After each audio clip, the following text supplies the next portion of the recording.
j'ai compris une chose, c'est qu'on est, je dirais, le Michelangelo de notre vie. Tout dépend de nous. Par les circonstances extérieures, par votre conjoint si vous en avez un. D'ailleurs, j'ai vu tout à l'heure quand, je crois que c'est Philippe qui a demandé aux célibataires de lever la main. Moi, j'ai pas eu le temps de prendre trop de photos. Mais moi, je suis pas concerné, mais j'ai un ami dans la salle qui est célibataire, donc si je pouvais l'aider. Voilà. Par les circonstances extérieures, par les personnes extérieures, mais uniquement nous-mêmes. Et quand j'ai pris conscience de ça, j'ai eu une chance incroyable, c'est que, donc, dans mon parcours de vie, c'est que j'ai été doué dans un sport, et donc, par voie de conséquence, j'ai pu socialement exister à partir du sport. Donc, est-ce qu'il y a des sportifs qui ont...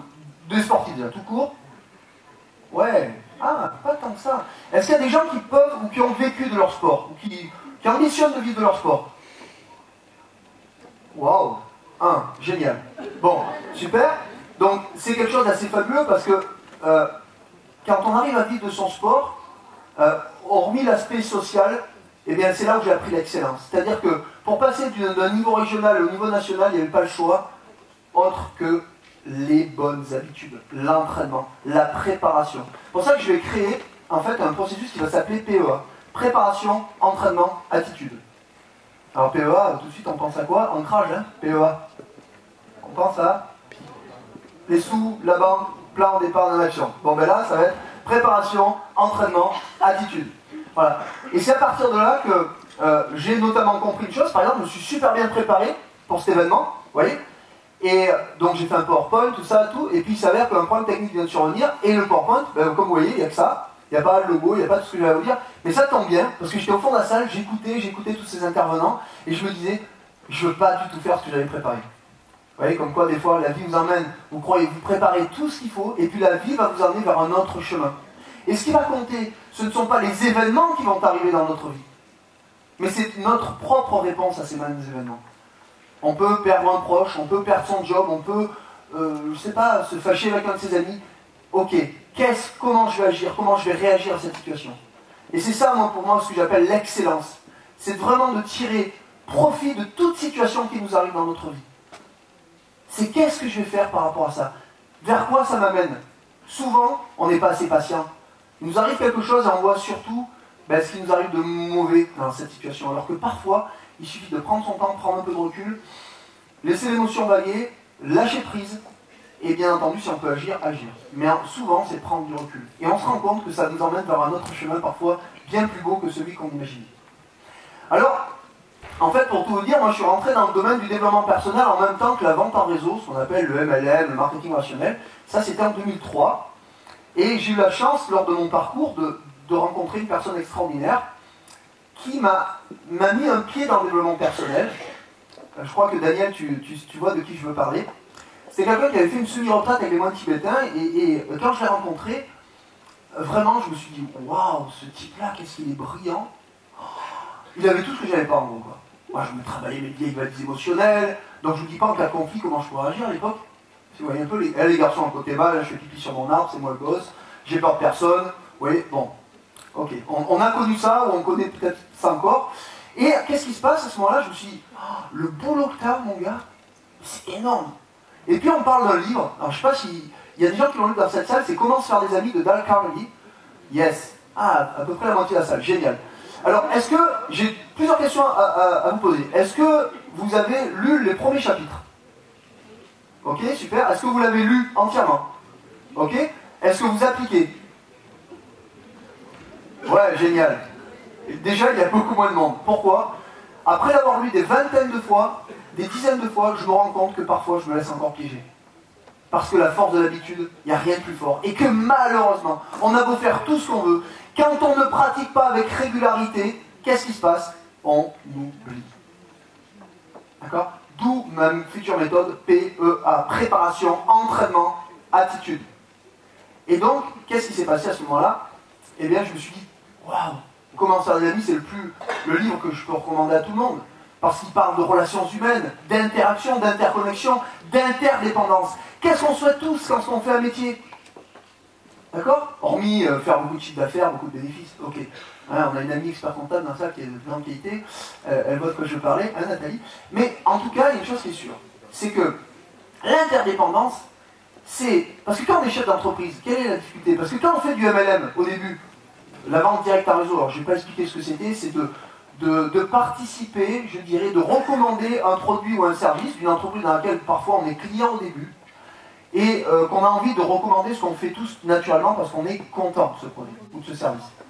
Sauf que pour une fois, ben, on va être rémunéré pour le faire. D'accord ? Donc voilà, il y a des sociétés qui se développent comme ça. Les premières sociétés ont été américaines il y a plus de 60 ans. Et aujourd'hui, c'est un développement absolument considérable. Pourquoi ? Parce que c'est une vraie solution économique au XXIe siècle et surtout sérieuse qui permet un effet de levier considérable parce qu'on devient client qui recommande, on peut devenir distributeur de cette marque, on peut devenir développeur de réseau. Je vais fermer la parenthèse. La plupart des gens, vous savez ce que c'est de près ou de loin. C'est un métier très sérieux, très éthique, quand on l'applique convenablement. Malheureusement, ce n'est pas toujours le cas. Pourquoi ? Parce que ça peut être le plus beau métier du monde, on peut vous donner les plus beaux outils du monde, tout dépend de l'utilisation qu'on en fait. Un couteau peut servir à couper du pain, peut servir à ouvrir une boîte, peut servir à tuer un homme. Tout dépend de ce qu'on en fait. Et la nature humaine est là, et elle est bien là, et c'est pour ça qu'on travaille tous dessus. Alors, pour revenir à nos moutons, donc, je découvre le MLM, le développement personnel, plusieurs livres, La magie de voir grand, Réfléchissez à devenir riche, je découvre tous ces livres, je me dis, waouh, purée. Puis un jour, je lis un livre de Robert Kiyosaki sur Père riche, Père pauvre, l'école des affaires et tout. Et là, je me dis, je croyais savoir ce que c'était l'argent, l'entreprise, l'attitude et tout. Je me dis, waouh, tu sais rien, en fait. J'ai eu la chance d'être le plus jeune cadre d'une multinationale dans la finance, alors que je suis autodidacte. Hein. C'est-à-dire, moi, je n'étais pas du tout fait pour le système scolaire. En gros, dès que j'avais 10, yes, c'est bon, tu peux aller jouer au foot. Ouais, c'était ça. C'est dire, j'ai un grand fils, je crois qu'il est un peu comme moi. Voilà. Mais enfin, bref. Donc, j'étais pas fait pour le système scolaire traditionnel. Maintenant, je sais que c'est une chance. Mais à l'époque, je prenais ça comme un leurre. Donc, pour moi, l'excellence, c'était de passer très vite un diplôme. Donc, je savais pas lequel. Donc, du coup, je suis devenu entraîneur dans mon sport. J'ai passé un brevet d'État, etc. Et ça a été mon premier diplôme. D'accord ? Donc, génial. Là, je me dis, j'excelle. Enfin, je vais pouvoir exceller. Et je me suis rendu compte que l'excellence, c'était tout simplement, si je pouvais la définir le plus simplement possible, c'est en fait de tirer profit de toute situation en fonction des qualités que vous développez, de ce que vous êtes. En gros, eh bien, si je vais prendre le cas d'une voiture, elle fait 90 chevaux, je vais exploiter au mieux ces 90 chevaux. Mais ça demande d'avoir eh bien, des bons pneus, d'avoir un bon châssis, d'avoir des bons amortisseurs, d'avoir un moteur que je vais exploiter au maximum. La différence qu'on a, nous, en tant qu'être humain, qui est extraordinaire, c'est qu'on n'est pas une voiture. On peut gonfler le moteur, on peut changer de châssis, on peut l'agrandir, on peut faire ce qu'on veut. Et c'est pour ça que vous êtes là, c'est pour ça qu'on est tous là. C'est pour ça que ma rencontre avec Paul un jour a été absolument déterminante, je vais venir, et avec mes mentors par le passé en développement personnel, avec lesquels je me suis formé, c'est que j'ai découvert qu'on pouvait tout simplement grandir et qu'il n'y a pas de limite. Comme dans notre esprit, il n'y a pas de limite. Notre seule limite, c'est peut-être des limites, je dirais, la matière, ce qu'il y a dans notre corps, et encore quoique.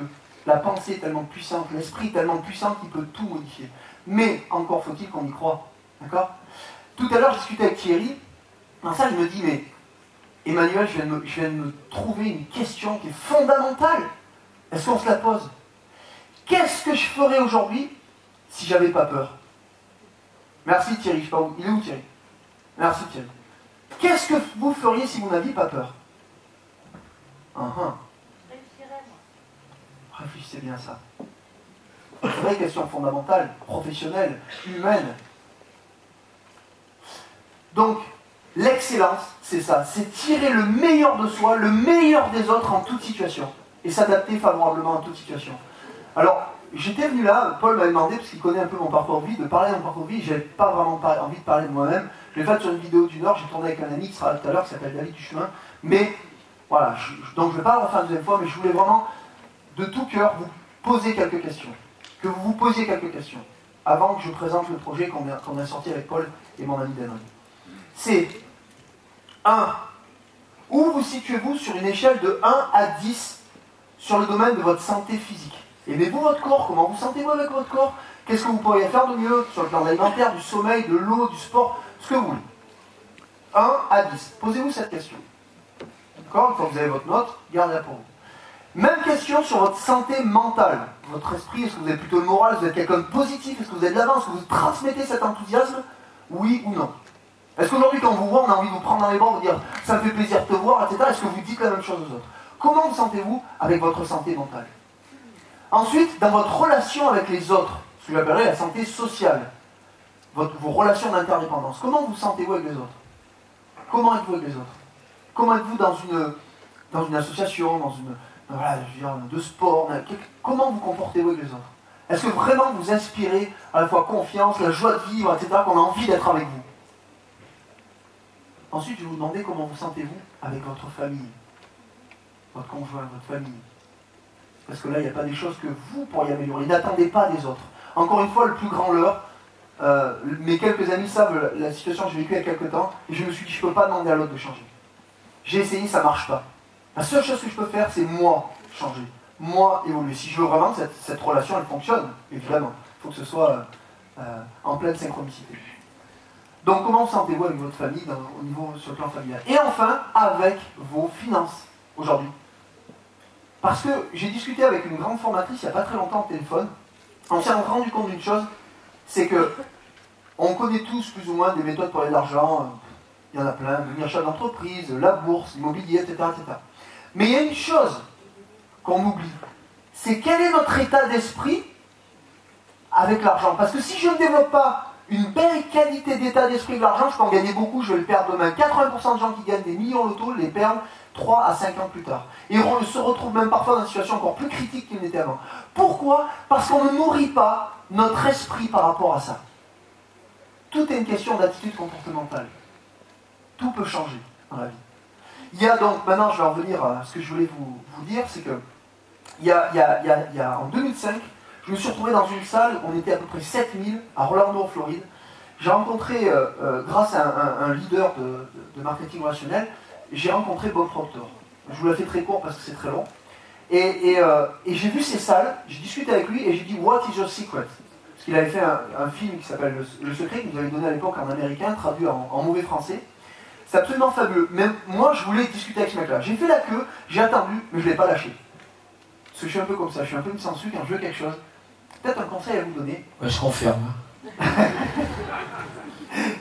Peut-être un conseil que je me permettrai en tout cas de vous suggérer. C'est quel est votre cercle d'influence? Qui sont les gens importants dans votre activité actuellement? Dans ce que vous faites? Activité ou pas d'ailleurs, pour votre bien-être personnel. Et nourrissez ces gens-là le plus possible. Nourrissez-vous et nourrissez-les. Ok, je vais faire la parenthèse.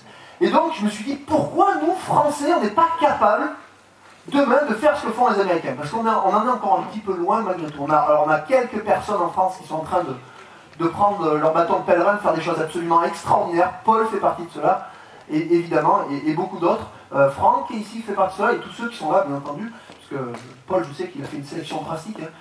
Donc, il a fait un casting, attention. Mais il y a une chose qui est sûre, c'est que je me suis dit, mince, il n'y a pas d'école pour être parent. Il n'y a pas... Donc j'étais en train de monter une école avec Guy Azoulay. Je ne sais pas si certains connaissent Guy Azoulay. Est-ce qu'il y en a qui connaissaient Guy Azoulay? 2, 3, 4, ok. C'était un célèbre scientifique, un puits de science qui a travaillé pour la NASA sur les rythmes du sommeil, sur l'alimentation, etc. Et bien un jour, qu'est-ce que j'ai fait? J'étais à déjeuner avec lui, je lui ai dit écoutez, j'ai besoin de parler avec vous. Et en fait, on a développé une amitié et on était en train de monter une école de relations parents-enfants. Parce qu'on n'apprend pas à être parent. Eh bien moi, je me suis rendu compte qu'en France, on n'apprenait pas à faire ce beau métier qu'est le marketing relationnel. Sauf que moi, j'ai deux sensibilités. Comme l'a dit Danry tout à l'heure, c'est le MLM et le développement personnel. Et donc, en 2011, je démarre ce projet, mal associé, c'est ma propre responsabilité, et je me suis dit qui je peux aller voir, qui aujourd'hui a les compétences pour m'accompagner dans ce projet, et pour parler de ce métier qui est le développement humain, et qui en plus a une certaine sensibilité au MLM. Et tout de suite, des amis m'ont dit, mais attends, voilà. Et j'avais rencontré Pierre avant Paul, et Pierre m'a dit, tu sais, tu devrais peut-être en parler à mon frère, un autre de ses anciens associés. Je dis, bon, c'est bon, deux personnes me le disent, c'est un signe. Je décroche mon téléphone, j'appelle Paul, on devait manger ensemble il y a 3 ans, c'était loupé, bon voilà. Et là, il me dit, bah écoute Emmanuel, avec plaisir, j'ai entendu parler de toi, on a quelques amis en commun, viens dans mon bureau à Lyon, on va en parler. Je lui dis, écoute, quand on prend rendez-vous, j'y vais, et je lui présente mon projet, pendant 1h30, il me dit, tu sais Emmanuel, c'est un très beau projet, mais j'ai peu de temps, il faut vraiment que ça ait du sens pour moi, et pour que j'y aille, vraiment, voilà. On a parlé pendant 1h30, je vous la fais très court, et au bout d'1h30, il s'est levé, ma sœur elle-même m'a dit, on y va, ensemble. Parce que c'est un projet plus sur le développement humain au final, parce que la plupart... Est-ce qu'il y a des gens qui font du MLM ici dans la salle? Un petit peu quand même, ouais, ok, super, d'accord. Marketing relationnel, c'est la vente directe en réseau, ce que j'expliquais tout à l'heure en fait. Peut-être tu pourrais, je crois que ça va être simple, si tu cites des boîtes qui sont connues, Tupperware, etc. Voilà, c'est ça le marketing. Tupperware, ACN, Eatworks, il y a quelques personnes d'Eatworks dans la salle, hein, c'est ça hein. Voilà, super. Herbalife, voilà, vente de produits, de services. Voilà. Ça prendrait à peu près 3-4 minutes pour que j'en parle plus précisément, donc excuse-moi. Hein. Voilà. Donc, multi-level marketing. Vente à palier multiple en réseau. Voilà. Alors, c'est vrai que j'aurais peut-être dû commencer par là, mais en un quart d'heure, croyez-moi, et que je voulais vous parler de l'excellence et non pas du MLM. Donc du coup, c'est un peu court. Quoi qu'il en soit, cette dimension de développement personnel, je voulais m'attacher au service d'une personne hyper compétente, et bien sûr, Paul l'a accepté, et d'où notre association. Alors malheureusement, vous ne verrez pas notre logo, le PowerPoint que j'ai préparé, mais c'est pas grave. Ce qui compte, c'est de vous dire, voilà, ça existe, on est en train d'initier des gens, on est dans un modèle économique aujourd'hui, on sait que la retraite par répartition, c'est très compliqué à comprendre, mais c'est presque un leurre, tout est en train de devenir compliqué, et il y a des solutions aujourd'hui pour financièrement arriver à sortir quelques centaines d'euros par mois, voire plus, carrément d'en faire une activité à temps complet. On explique ça, mais on explique aussi tous les us et coutumes du développement humain pour vous apprendre à devenir un être humain meilleur, à développer une grande organisation. Parce que ça, c'est un des premiers objectifs. Et on va vous emmener, bien sûr, grâce à l'expérience de Paul et de mes associés, parce que je n'oublie pas d'Henry qui apporte vraiment sa fraîcheur, son dynamisme, et puis bien sûr son rôle de coach. D'ailleurs, je te remercie d'être avec nous. Et mes deux autres associés, Alain Christian et Laurent Gousset, auquel je pense beaucoup. On est 5. Voilà. Et on va faire un premier événement, donc le 7 décembre à Lyon. Alors bien sûr, je me permets Paul, je me permets d'en parler un petit peu. Donc si vous voulez venir, ce sera au domaine Saint-Joseph. Là, on a carrément réuni des conférenciers internationaux, français, francophones bien sûr, qui vont venir parler de toutes les us et coutumes. Et là, il y aura de la communication, du management, du leadership et de la gestion des émotions. Et si vous voulez découvrir, je suis sur Facebook, voilà, Emmanuel Cossieux, et puis Paul peut vous en parler aussi. Voilà, on sera ravis de vous accueillir. C'est une journée très spéciale, c'est notre première. On a vraiment voulu mettre les petits plats dans les grands, on a fait le maximum pour montrer aux gens qu'enfin, en France, il y avait une école qui allait apprendre aux gens comment générer des revenus stables, en constante augmentation, et surtout respecter l'être humain en tant qu'être humain. Donc c'est-à-dire qu'un système, non pas qu'un système travaille, que des gens travaillent pour un système, pardon, mais qu'un système travaille enfin pour des gens. On va remettre l'être humain au centre des préoccupations. Et c'est ça qui est fondamental, je pense, dans notre société. On est en train de vivre une ère de changement, et l'excellence, c'est ça. C'est accompagner le changement, et c'est surtout s'adapter très très vite à ce changement, pour que demain, on soit en adéquation avec nos règles et valeurs qui font qu'on est ce qu'on est, mais aussi peut-être développer des compétences. Voilà. Et cette école, elle aura pour ambition, modeste ou grande, d'accompagner les personnes qui ont envie d'un plus dans leur vie. Voilà. Moi, tout ce que j'ai envie de vous dire, c'est j'espère vous revoir bientôt. J'espère que j'ai respecté le timing. Je crois que j'avais un quart d'heure. Super, vraiment. C'est vrai, très pour bien, une fois. Emmanuel. Voilà. Et en tout cas, avec Paul, Henry, Alain et Laurent, voilà, on a mis en place la première école francophone 100% neutre. Et on n'a pas fini parce que bien sûr, on a de l'ambition. On va aller beaucoup plus haut. Il reste quelques places si vous le souhaitez. Ce sera avec plaisir qu'on vous accueille. Alors là, je tiens à vous dire que c'est pas avec autant de générosité, puisque nous, ça sera payant cet événement. Mais voilà, c'est des prix tout à fait abordables, c'est quelques dizaines d'euros. Donc je sais qu'il y a déjà des gens inscrits qui m'ont dit on se verra le 7 et tout, donc moi je suis ravi parce que surtout ce qui me fait plaisir, c'est que je vous parlais de cercle d'influence. Eh bien j'ai appelé les 2 ou 3 personnes pour lesquelles j'avais beaucoup d'estime professionnelle et vraiment auxquelles je croyais, qui ont marqué ma vie et ils seront là. Voilà. Donc rien que pour ça, je suis heureux. Merci pour la qualité de votre écoute. Je vous souhaite le meilleur et à très bientôt. Ouais.